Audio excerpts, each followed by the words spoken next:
Hello students, welcome back to Raj tutorials English classes. मैं Sanjay sir. आज हम लोग बात करेंगे फॉर्मेशन ऑफ कॉम्प्लेक्स सेंटेंस की। फॉर्मेशन ऑफ कॉम्प्लेक्स सेंटेंस की मतलब जैसा मैंने पहले आपको बताया था कि सिंपल सेंटेंस के बाद हम शुरू करेंगे कॉम्प्लेक्स सेंटेंस। तो बेटा हमको इसमें इस सेशन में हमें करना क्या है, दो या दो से अधिक सिंपल सेंटेंसेस हमको दिए रहेंगे, उन सबको ऐड करके मतलब जोड़ करके एक कॉम्प्लेक्स सेंटेंस बनाना है। तो सबसे पहले हमें ये जानना होता है कि कॉम्प्लेक्स सेंटेंस होता क्या है। बिना जाने हम उसको कुछ कर नहीं पाएंगे। जब तक कॉम्प्लेक्स सेंटेंस नहीं पता रहेगा तो हम किसे चेंज करेंगे, कैसे चेंज करें, नहीं जान पाएंगे। पहले अब देखिए कॉम्प्लेक्स सेंटेंस होता क्या है।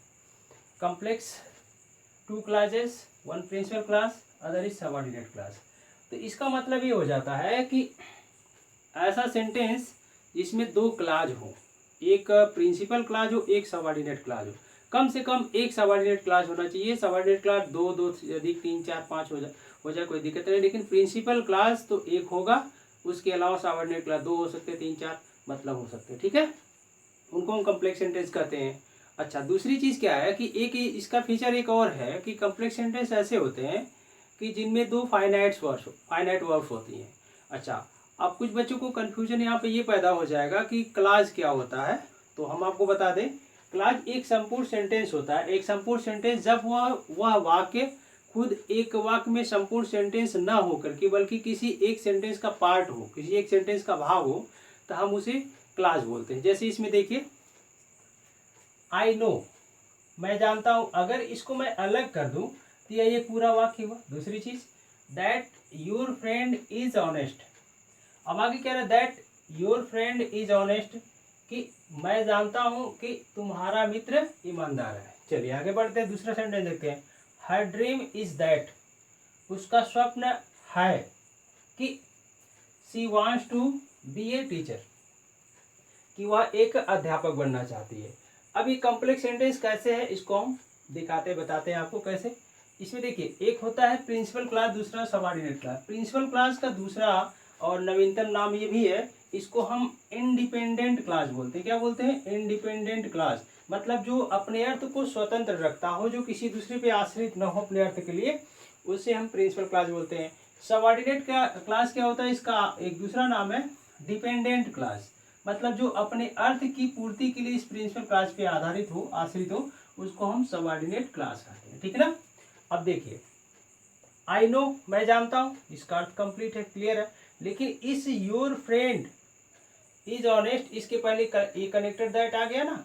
तो मतलब आपको यही समझना है कि एक ऐसे वाक्य में दो वाक्य ऐसे हो कि एक वाक्य तो स्वतंत्र अर्थ रखता हो और दूसरा वाक्य उसी के ऊपर आश्रित हो। ठीक है, तो जो इसका अर्थ स्वतंत्र होगा वह प्रिंसिपल क्लास होगा या इंडिपेंडेंट क्लास होगा, और जिसका अर्थ पूरा नहीं होता है, वह अपने अर्थ की पूर्ति के लिए प्रिंसिपल क्लास पे डिपेंड होता है, उसे हम डिपेंडेंट क्लास कहते हैं या सबऑर्डिनेट क्लास कहते हैं। ठीक है। अच्छा, अब वो दूसरा जो क्लास शुरू होगा उसके पहले कोई ना कोई कंजक्शन जरूर आएगा, इस बात का आप ध्यान दीजिएगा। ठीक है ना। अभी कंजक्शंस क्या होते हैं? सबऑर्डिनेटिंग कंजक्शन होते हैं, कोऑर्डिनेटिंग कंजक्शन होते हैं। तो सबऑर्डिनेटिंग कंजक्शन से जो क्लास प्रारंभ होता है वो सबऑर्डिनेट क्लास होता है, और कोऑर्डिनेटिंग कंजक्शन से जो क्लास प्रारंभ होता है उसे कोऑर्डिनेट क्लास कहते हैं। ठीक है। तो अब चूंकि फॉर्मेशन ऑफ कॉम्प्लेक्स सेंटेंस में ज़्यादा कंजक्शन के विषय में ज़्यादा डिटेल नहीं जाना है, सिर्फ मैं आपको ये क्लू बताता हूँ। इंटर लेवल में ये सारी चीज़ें कंप्लीट हो जाती हैं, आ जाती हैं। आपको नरेशन आपने चैप्टर पढ़ा ही होगा। ठीक है, नरेशन पढ़े होंगे आप। नरेशन में जब दो वाक्यों को जोड़ते थे किसका प्रयोग करते थे? दैट का प्रयोग करते थे या किसी प्रश्नवाचक शब्द का प्रयोग करते थे? यही इसी का प्रयोग करते थे। एक और चीज़ भूल गया, इफ या वेदर में से किसी एक का प्रयोग करते थे। तो बेटा यही जो दैट है, इफ या वेदर है, या कोई भी अन्य प्रश्नवाचक शब्द है, यही सब क्या करते हैं? सबऑर्डिनेटिंग कंजक्शन का काम करते हैं। फिलहाल इस सेशन में आपको इतने से काम चल जाएगा, लेकिन सबऑर्डिनेटिंग कंजक्शन इतने ही नहीं होते हैं, और होते हैं किसी। अब ये चैप्टर जब समाप्त होता है, फिर एक्स्ट्रा टाइम जब हमें मिलेगा तो हम बेहतर से अच्छे से चर्चा करेंगे कंजक्शन पे। आपको सबऑर्डिनेटिंग और कोऑर्डिनेटिंग कंजक्शन अच्छे से समझा देंगे। ठीक है। तो फिलहाल आज हम लोग इसी में बात करेंगे, इतने में आपका सिलेबस ये कवर हो जाएगा। आराम से इंटर का सिलेबस कर लेंगे आप। ठीक है। चलिए अब देखिए, इसके पहले दैट आया है, ये हो गया आपका सबऑर्डिनेट क्लास। अब इसके अर्थ को भी क्लियर करके देख लीजिए ना। आई नो, मैं जानता हूँ, इसका अर्थ पूरा हो गया।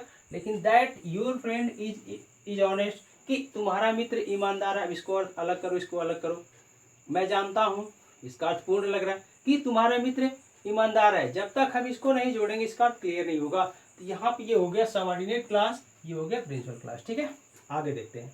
हर ड्रीम इज, उसका स्वप्न है। तो जब इसको अलग हम करेंगे, सेंटेंस को अलग करेंगे, तो इट से शुरू हो जाएगा। इट इज हर ड्रीम, उसका स्वप्न है, ऐसे हो जाएगा। अब यहाँ पे देखिए that she wants to be a teacher. अब दैट से ये क्लास शुरू हो रहा है, ये वाक्य शुरू हो रहा है दैट से, ठीक है ना। दैट से जब ये शुरू हो रहा है तो क्या होगा, ये हो गया आपका सबऑर्डिनेट क्लास। बात आए समझ में ना। तो ये मिलाकर के इस तरह के वाक्य हो जाएंगे कॉम्प्लेक्स सेंटेंस। तो हमें इस सेशन में यही पढ़ना है, यही काम करना है कि हमें कंजक्शन का प्रयोग करके दो या दो से अधिक सिंपल सेंटेंसेस को जोड़ करके एक कॉम्प्लेक्स सेंटेंस बनाना है। ठीक है ना। चलिए, तो आज का क्लास हम शुरू करते हैं। ठीक, ओके, उम्मीद आप सबको समझ में आ गया होगा। ठीक है, देखिए थोड़ा सा लेट हुआ है, अभी एक आध हफ्ते हो गए, और इसी घरेलू प्रॉब्लम की वजह से हम डिस्टर्ब थे। लेकिन जैसे जैसे हमको वक्त मिलता रहेगा वीडियोज आपको देते रहेंगे। आप लोग पढ़ाई पे ध्यान दीजिए, ठीक है। बाकी क्लासेस वगैरह अगर इससे संचालित होंगे तो मिल ही जाएंगे आपको। फिलहाल जो इधर से मिल पा रहा है उसको स्वीकार करिए, देखिए और तैयारी करिए अच्छे से। ठीक है, घूमना टहलना बिल्कुल बंद करिए, आपको वक्त मिलेगा नहीं एक्स्ट्रा तैयारी करने के लिए। समझ पा रहे हैं हमारी बात। चलिए, अब देखते हैं ये जो सबऑर्डिनेट क्लास होता है, सबऑर्डिनेट क्लास,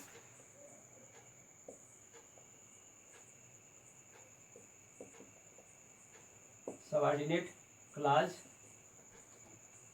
ये होता है बाबू तीन तरह का। पहला होता है नाउन क्लास, दूसरा होता है एडजेक्टिव क्लास,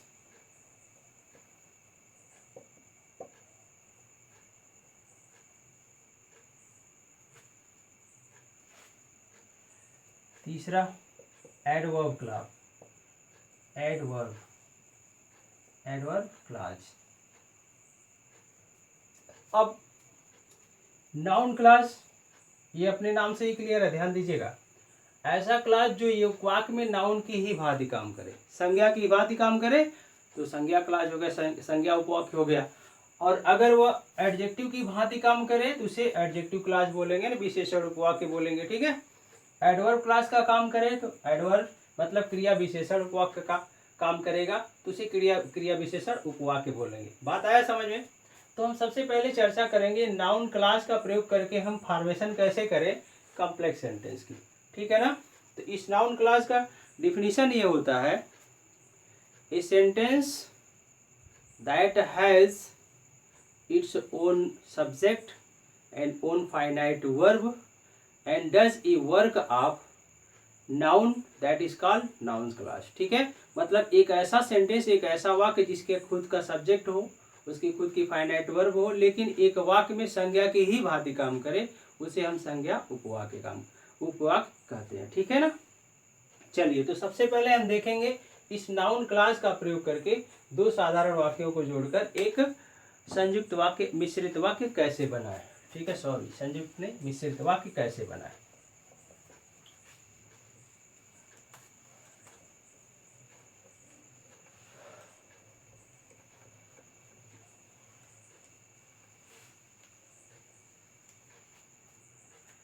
अब देखते हैं ये नाउन क्लास वाक्य में काम कैसे करता है। ठीक है, अभी नाउन क्लास वाक्य में 5 प्रकार से काम करता है। पहली चीज subject to a verb, to a verb. दूसरा object to a verb,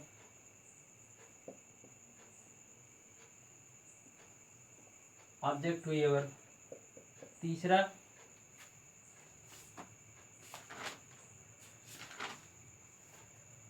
object to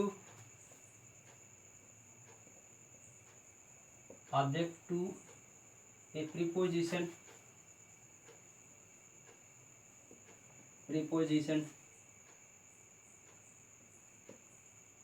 ये प्रीपोजिशन का ऑब्जेक्ट का काम करता है। ठीक है, ये हो गया। अब चौथा है आपका कॉम्प्लीमेंट टू ये वर्ब। कॉम्प्लीमेंट टू ये वर्ब। और पांचवा और last case in opposition. Case in opposition. ये 5 तरह से काम करता है नाउन क्लॉज एक वाक्य में। सब्जेक्ट टू ये वर्ब का मतलब हो गया एक क्रिया के कर्ता के रूप में। ऑब्जेक्ट टू ये वर्ब क्या हो गया, एक क्रिया के कर्म के रूप में। ऑब्जेक्ट टू ये प्रीपोजिशन का मतलब क्या हो गया, एक संबंध सूचक यानी प्रीपोजिशन के कर्म के रूप में। कॉम्प्लीमेंट टू ये वर्ब इसका मतलब क्या हो गया, एक क्रिया के पूरक के रूप में ये काम करेगा। केस इन अपोजिशन इसका मतलब क्या हो गया कि किसी नाउन के अपोजिशन में काम करे। ये हम अपोजिशन पढ़ा चुके हैं आपको सिंपल सेंटेंस में। नाउन या फ्रेज इन अपोजिशन में पढ़ाया होगा, वही काम करना हमें। केस इन अपोजिशन के रूप में काम करेगा। ये 5 तरह से हम इसका प्रयोग करेंगे और 2 वाक्यों को ऐड करके जोड़ करके हम एक कॉम्प्लेक्स सेंटेंस बनाएंगे। ठीक है ना। तो उम्मीद है यहाँ तक आपको समझ में आ गया होगा। आगे बढ़ते हैं हम। ठीक है,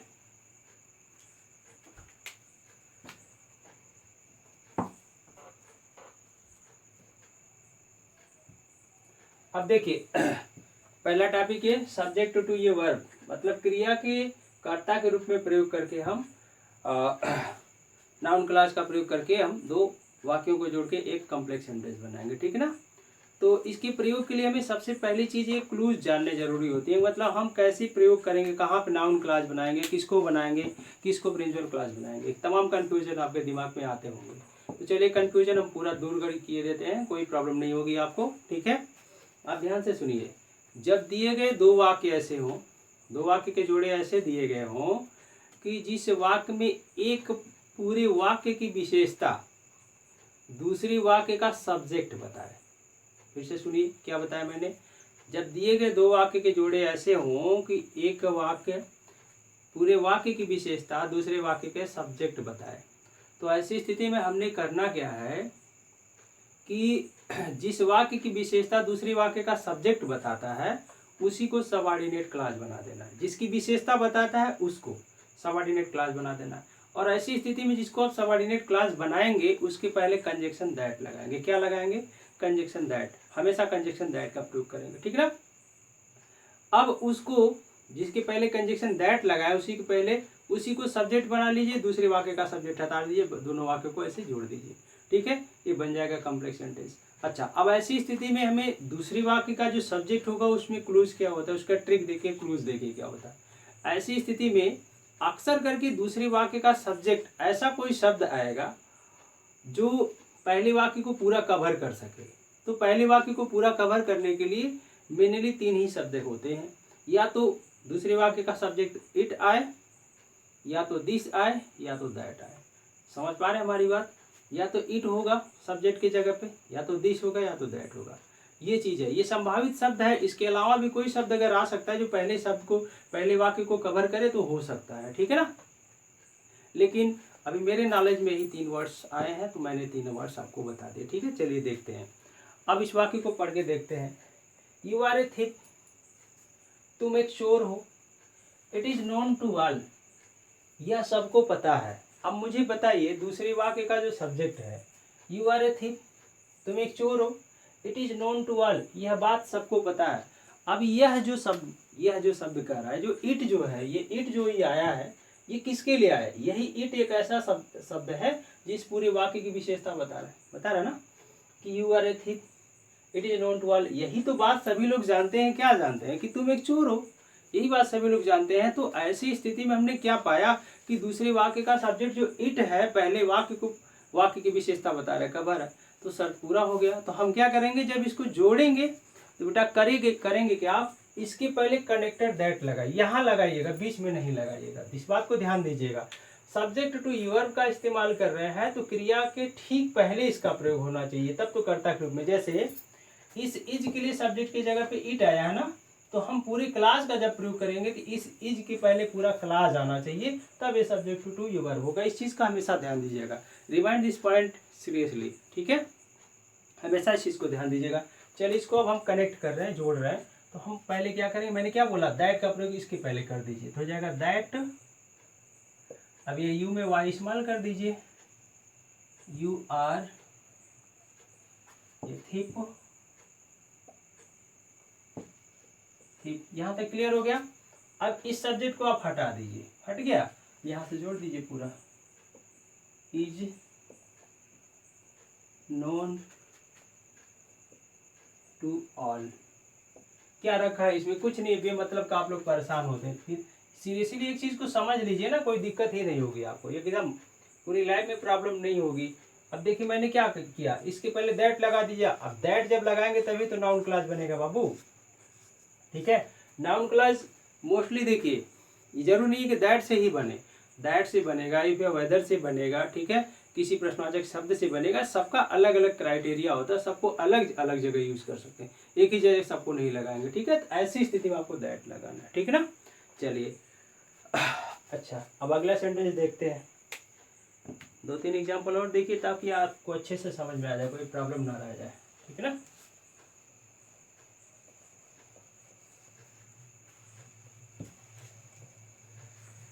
क्वेश्चन को अच्छे से पढ़िएगा, फिर उसका सलूशन करिएगा। उम्मीद है कि दिक्कत नहीं होनी पाएगी आपको। दिक्कत जरा सा भी होती है प्रॉब्लम की, ये टॉपिक नहीं समझा, कमेंट करिए, अगली वीडियो में आपको सलूशन प्रोवाइड करने की पूरी कोशिश करेंगे, ठीक है। हाँ, एक चीज़ और है कि हम वादा नहीं कर सकते हैं कि रेगुलर वीडियो आपको देंगे, ऐसा है वैसा। देखिए कुछ घरेलू प्रॉब्लम्स आ जाती है, कभी लाइट नहीं रहती है, कभी कुछ और है, तो तमाम दिक्कतें होती है। लेकिन जब भी whenever I get a chance, I will make a video for all of you. So you have to watch my all videos and show your love towards me, ठीक है। इतना काम जरूर आपको करना है। चलिए आगे देखते हैं। He said something, it was true। बहुत ही बेहतरीन सेंटेंस है। He said something, something. अलग अलग टाइप के क्वेश्चन देंगे तो अलग अलग उसका ट्रिक भी होगा, बेस सब कुछ बताएंगे, घबराइए नहीं। It was true, it was true. अब इस वाक्य को देखिए, ही सेड समथिंग, उसने कुछ कहा, इट वॉज ट्रू, यह सही था या वह सही था, या इसका यह वह दोनों अर्थ होता है, कंफ्यूज नहीं होना चाहिए। चलिए, उसने कुछ कहा, वह बात सही था, वह चीज सही थी, ठीक है ना। तो जब कभी यहाँ क्रिया के ऑब्जेक्ट के रूप में आ जाए, क्या, समथिंग, ठीक है, समथिंग जब ऑब्जेक्ट के रूप में आ गया, तो आप जब भी क्या करिए, जब भी शुरू करिएगा, उस नाउन क्लास को हमेशा व्हाट से शुरू कर दीजिएगा और समथिंग को हटा दीजिएगा, ठीक है ना। देखिए बना कैसे रहे। और हम क्या करेंगे, व्हाट को इसके पहले लाएंगे तो ऐसे हो जाएगा, व्हाट ही सेड, ठीक है ना। फिर से सुन लीजिए, मैंने क्या बताया कि जब इस तरह का वाक्य हो, एक क्रिया के ऑब्जेक्ट के रूप में समथिंग आया हो, तो जब भी आप बनाइएगा, इस को जब भी नाउन क्लास बनाइएगा, दैट से शुरू करिएगा, यहाँ पे सॉरी व्हाट से शुरू करिएगा और यहाँ पे समथिंग हटा दीजिएगा, जैसे मैंने लिखा व्हाट ही सेड। समझ में आ गया। चलिए अब क्या करें, ये देखिए, इट इसकी विशेषता बता रहा ना, ही सेड समथिंग, उसने कुछ कहा, इट वाज ट्रू, जो कहा वही तो सही था, तो ये इट इसकी विशेषता बता रहा है, इसको हटा दीजिए, ये हो जाएगा वाज ट्रू, ये ऐसे बनेगा, ठीक है। Problem solve. अगला सेंटेंस देखिए,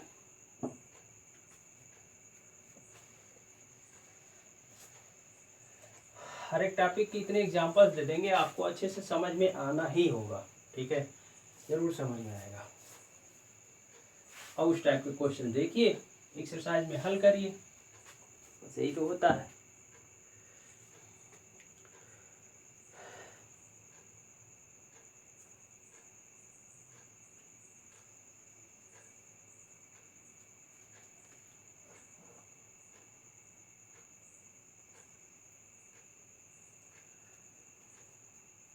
देखिए, where is he going, full stop. आगे लिखिए, आगे देखते हैं। it is not known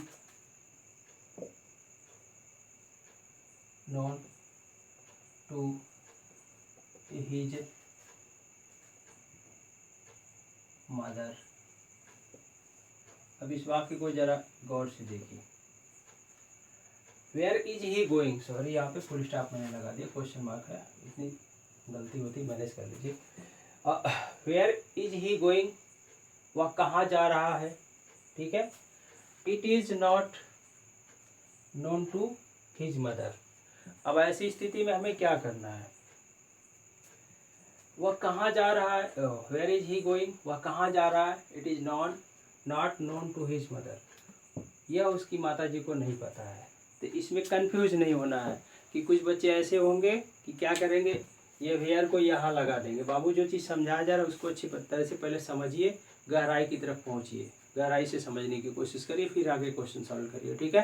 पहले देखिए मैंने क्या कहा पहचान के रूप में, जब दो वाक्य के जोड़े ऐसे दिए गए हों कि एक वाक्य की विशेषता दूसरे वाक्य का सब्जेक्ट बताता हो, तभी आप नाउन क्लास का प्रयोग करेंगे सब्जेक्ट के तौर पे। समझ में आ रहा है बात आपको।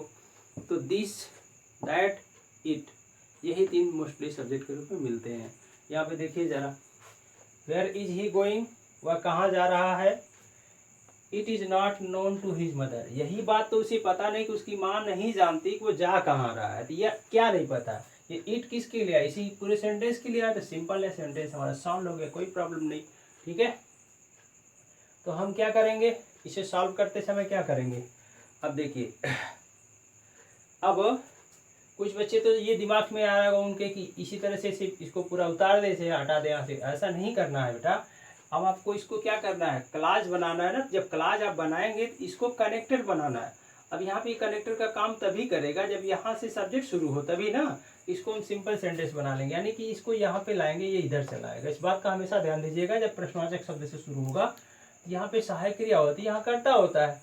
जब इसको नाउन क्लास आप बनाइएगा तो ये तो इसको अपनी जगह पर रहने दीजिए, कर्ता को क्रिया से, क्रिया को कर्ता से रिप्लेस कर दीजिए, अपने आप चेंज हो जाएगा। तो ये होगा कैसे, ऐसे होगा, देखिए, वेयर ही इज गोइंग, ऐसे हो जाएगा, ठीक है। वेयर इज ही गोइंग कर देंगे तो परिवर्तन कहाँ हो गया, तभी ये कंजक्शन का काम कहाँ करेगा, ठीक है। ये तो इंट्रोगेटिव हो गया, तो दिक्कत हो जाएगी। वेयर इज ही गोइंग हो गया, अब यहाँ से इट हटा दीजिए आप, इज नॉट known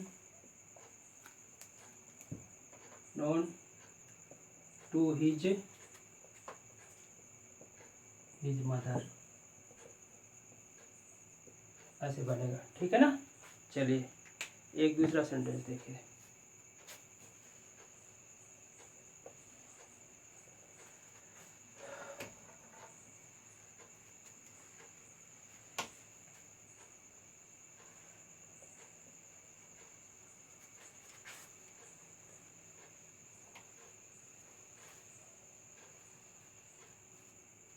चलिए दूसरा सेंटेंस देखते हैं, अगला टाइप क्या है।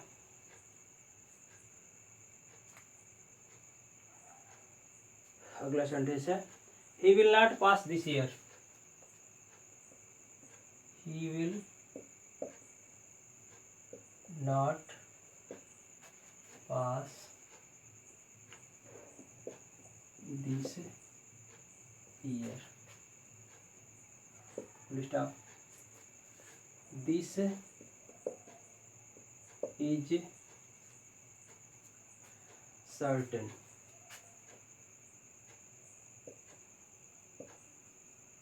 आप खुद दिमाग दौड़ा लीजिए। He will not pass this year, अर्थ अगर आपको निकालने नहीं आ रहा तो भी कोई दिक्कत नहीं है, दोनों वाक्य देखिएगा सीरियसली। दूसरी वाक्य का सब्जेक्ट अगर इट है, दिस, दैट है, तुरंत जान लीजिए कि नाउन क्लास बनाना है। अगर ये सीधा सीधा सिंपल सेंटेंस दिखा, इसके पहले दैट लगा दीजिए, यहाँ से सब्जेक्ट हटा दीजिए, अपने आप हो जाएगा। देखिए यहाँ पर दिस आया सब्जेक्ट की जगह पे, अर्थ नहीं आता निकालने, कोई प्रॉब्लम नहीं है, आप ऐसे दैट लगा दीजिए, दैट इसको इस्तेमाल कर दीजिए। ही will not pass this year, यहाँ तक क्लियर हो गया। इज हटा, ये दिस हटा दीजिए, इज सर्टेन।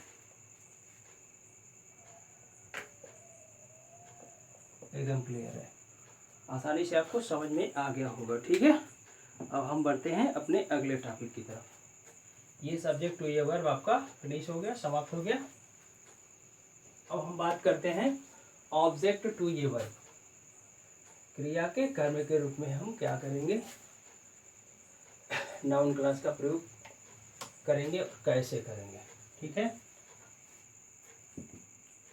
ऑब्जेक्ट टू ये वर्ब, चलिए देखते हैं।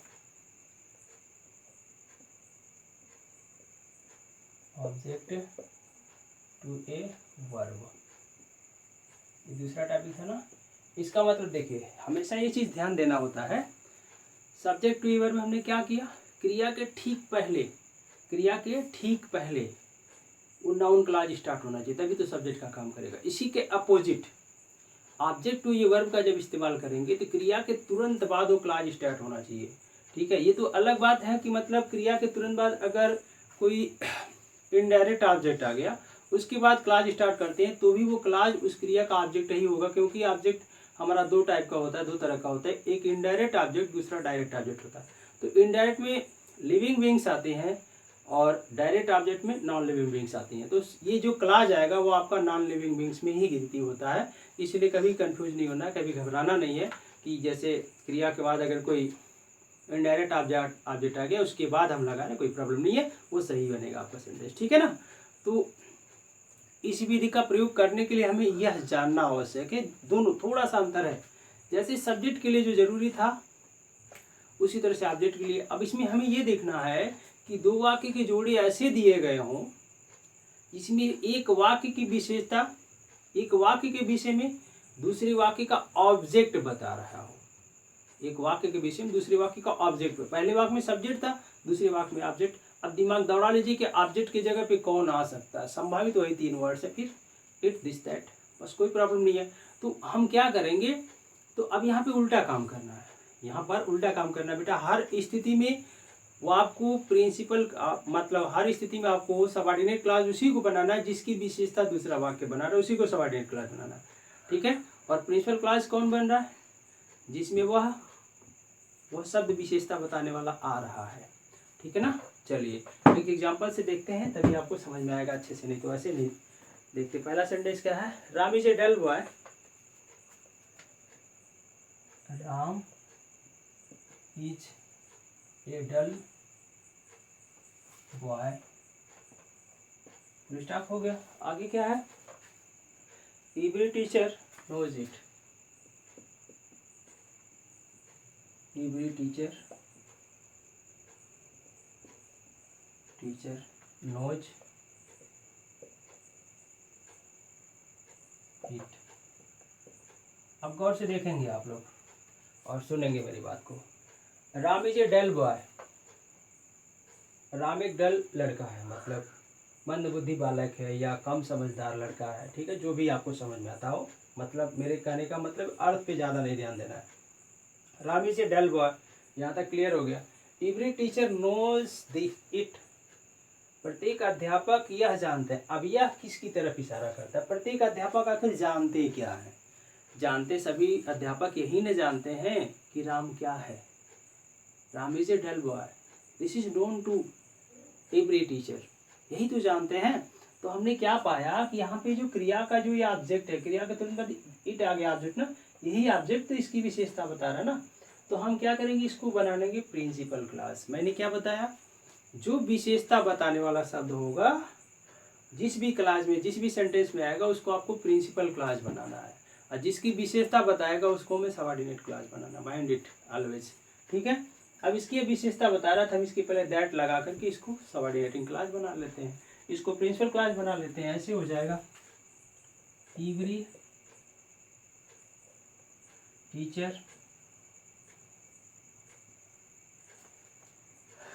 नोज। अभी इट हटा दीजिए, इसके पहले कनेक्टर लगा लीजिए, दैट। समझ में आया कुछ। अच्छा, ये प्रॉपर नाउन है, आर स्मॉल नहीं होगा, कैपिटल ही रहेगा। राम इज एडल बॉय, ऐसे बनेगा। ठीक है, समझ पा रहे हैं हमारी बात। अगला सेंटेंस देखिए।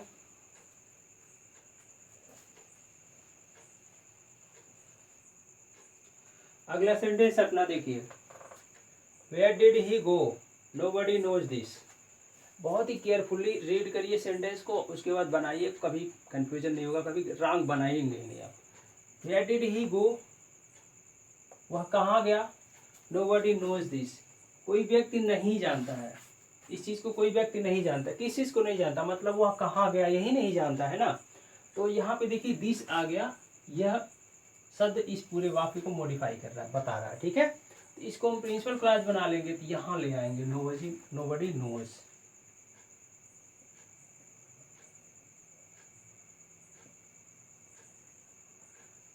अब एक चीज का हमेशा आप ध्यान दीजिएगा, जब भी यहाँ प्रश्नवाचक शब्द से शुरू हो ये वाला वाक्य और यहाँ पे सहायक क्रिया do does did, be careful always about it, हमेशा ध्यान दीजिएगा, हमेशा सतर्क रहिएगा ऐसे। अब ऐसी स्थिति में हम जब भी इसको सिंपल सेंटेंस बनाएंगे तो इसे हटाएंगे, ये सहायक क्रिया हटा देंगे तो सिंपल सेंटेंस बनेगा। लेकिन अगर यहाँ पे डिड होगा तो इसका सेकंड फॉर्म कर दीजिएगा, अगर यहाँ पे डज होगा तो इसमें ये जोड़ दीजिएगा, अगर डू होगा तो इसको हटा दीजिएगा, ऐसे ही बन जाएगी। ठीक है, एक चीज और, ये तो यहाँ पे हो गया सिंपल सेंटेंस बनाने की बात हमारी। अब हम इधर देखें, अगर इधर वाला क्लास जिसको हम प्रिंसिपल क्लास बना रहे हैं, अब ऐसी स्थिति में अगर मान लीजिए ये प्रेजेंट टेंस का वाक्य है, जैसे यहाँ पे यस आया है, ये क्रिया का फर्स्ट फॉर्म आया है। ठीक है, अगर ये प्रेजेंट टेंस का वाक्य है तो आपको ये जिस टेंस में है उसी टेंस में रहने देना है। लेकिन अगर यह पास्ट टेंस में रहेगा, ये प्रेजेंट में होगा तो पास्ट में हो जाएगा, इस बात को अवश्य ध्यान दीजिएगा, यही बताना था। ठीक है, चलिए तो हम क्या करेंगे, अब यहाँ पे तो हमने इसको प्रिंसिपल क्लास बना लिया, कनेक्टर इसको बना लेते हैं, वेयर से कनेक्टर बना लिए। ठीक है, अब कुछ बच्चे यहाँ पे कंफ्यूज हो जाएंगे, क्योंकि पढ़े होंगे पहले से ही कि वेयर से जब किसी प्रश्नवाचक शब्द से स्टार्ट होता है वह क्लास, तो क्या होता है, एडजेक्टिव क्लास होता है। बेटा ये एडजेक्टिव क्लास, इसे आंख मूंद करके आप लोग मत बताइए, ऐसा ना करिए। देखिए एडजेक्टिव क्लास तब होता है जब वेयर के पहले कोई नाउन आता है, यहाँ पर तो वर्ब आ रहा है ना, इसलिए नाउन क्लास है। ठीक है ना, चलिए क्लियर हो गया। नोबडी नोज वेयर, अब डिड हमने हटा दिया, ही लिख दिया, अब क्रिया का सेकंड फॉर्म क्या हो जाएगा, वेंट, ऐसे बनेगा, nobody knows where he went, इस तरह से बनेगा। नेक्स्ट सेंटेंस देखिए, ही सेज समथिंग, वह कुछ कहता है, we can not believe it, हम उस पर विश्वास नहीं करते। और हम किस पर विश्वास नहीं करते, जो कुछ वह कहता है उसी पर न विश्वास करते हैं। एक ट्रिक मैंने अभी भी पिछले सेंटेंस में बताया कि यहाँ पे समथिंग आया हो तो जब भी शुरू करिए इसको व्हाट से करिए, समझ में आ गया। तो यहाँ पे देखिए इट विशेषता बता रहा है इसकी पूरे सेंटेंस की, हम किस पर विश्वास नहीं करते, मतलब जो कुछ वह कहता है इसी पर विश्वास नहीं करती, इट बता रही सेंटेंस को पूरा। तो इसको हम प्रिंसिपल क्लास बना लें, ऐसे हो जाएगा, वी कैनॉट बिलीव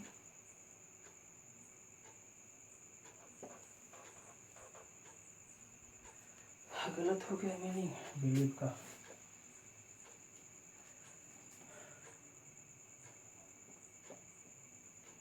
बिलीव आप सही है। ठीक है, वी कैन नॉट बिलीव, अब इसको हमने हटा दिया, चलिए वी कैन नॉट बिलीव हो गया।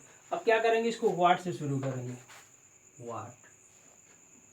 ठीक, अब क्या है बाबू, ये देखिए प्रेजेंट टेंस में है तो ये किसी भी टेंस में रह सकता है। जब इसको हम बनाएंगे व्हाट ही सेज कर दीजिए, मतलब इसमें कोई परिवर्तन नहीं होगा, we can not believe what he says, इस तरह से बनेगा। ठीक है ना, तो चलिए आज का अपना टॉपिक हम यहीं पे समाप्त करते हैं, क्लास हमारा यहीं पे समाप्त होता है। और आपको क्या करना है, देखिए आपको पढ़ाने के लिए, आपको कुछ बताने के लिए हम सबको बहुत मेहनत करनी पड़ती है। इसीलिए अगर वीडियो पसंद आए, आपको अच्छा लगे कि बढ़िया से पढ़ाई हो रही है, बढ़िया से पढ़ा रहे हैं, तो आप वीडियो को लाइक करिए, दोस्तों में शेयर करिए, चैनल को सब्सक्राइब करिए। ठीक है, टेक केयर, गुड नाइट।